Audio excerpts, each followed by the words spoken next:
This is how the British ambassador to the United Nations was greeted at a refugee camp close to the Bangladesh-Myanmar border. The 24-member UN Security Council delegation, led by Britain, Peru and Kuwait, came to assess the situation on the ground for more than 1 million refugees living here, 700,000 of whom fled the crackdown by the Myanmar military, which began in August. They heard stories like these. I was raped. They killed my husband. They burnt my 2-year-old son. I saw 5 men rape a 12-year-old girl and then kill her. We want justice from you.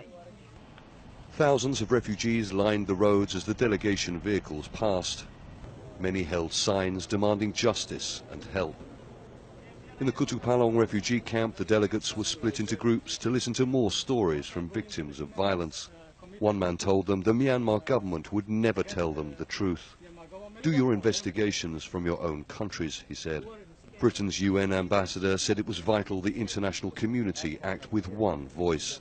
We need to go back and evaluate what we've seen on this trip and see if we can come together to build on the unified view that the Security Council had back in November when it called on the government of Myanmar to do certain things to protect the Rohingya and allow them to go back in conditions of safety. So I think that's the immediate short-term priority.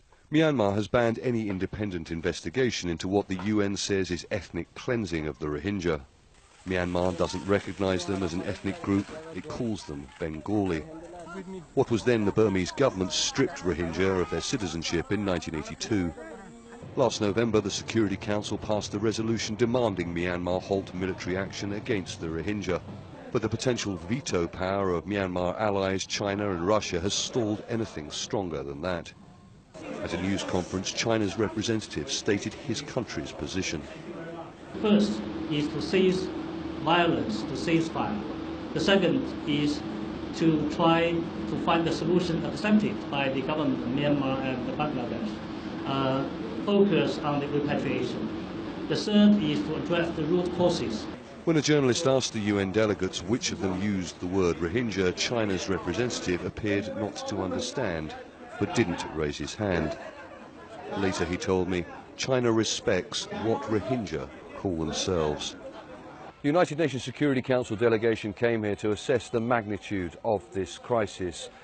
And what they've seen today and some of the stories that they've heard have no doubt given them a fair indication of just how terrible the situation is here. It's fair to say they will probably hear a very different story in Myanmar from the government there. And that means translating their findings into concrete, unified political action at the Security Council could remain a challenge for some time yet. Charles Stratford, Al Jazeera, Kutupalong refugee camp, Bangladesh.